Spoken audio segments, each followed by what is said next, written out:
আজ আমি প্রথমবার বানাতে চলেছি চিংড়ি মাছের মালাইকারি। মা এখানে আমাকে নারকেলটা কুড়িয়ে দিল আর আমি এখানে মাছগুলোতে নুন হলুদ মাখিয়ে 10 মিনিটের জন্য রেখে মশলা করতে চলে যাব।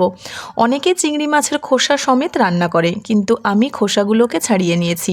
আমি এখন মিক্সিতেই মশলাটা করছি। আর কি সুন্দর কালার এসছে দেখো। আজ প্রতিটা মশলার রঙই খুব সুন্দর এসছে। এটা দেখো, মালাইকারির মেইন ইনগ্রিডিয়েন্ট হলো নারকেলের দুধ, সেটাই আমি এখন বানাচ্ছি। এবার রান্নাটা শুরু করি চলো। কড়াইতে তেল দিয়ে আমি সমস্ত মাছগুলোকে আগে ভেজে নেব। সত্যি বলতে ফার্স্ট টাইম এই রেসিপিটা আমি ট্রাই করছি, তাই একটু ভয় লাগছিল এতগুলো মাছ নষ্ট হয়ে যায় যদি, সেটাই ভেবে বেশ নার্ভাস ফিল করছিলাম। মশলাটা একটু কষিয়ে নেবার পর এর মধ্যে আমি দিয়ে দিচ্ছি নারকেলের দুধটা। তোমরা গরুর দুধ দিতে পারো, সেটাতেও হবে, বাট নারকেল দুধের যে সুন্দর স্মেল সেটা গরুর দুধে থাকে না। এবার মাছগুলোকে ঝোলের মধ্যে দিয়ে লো ফ্লেমে এটাকে 15 মিনিটের জন্য রান্না হতে ছেড়ে দেব।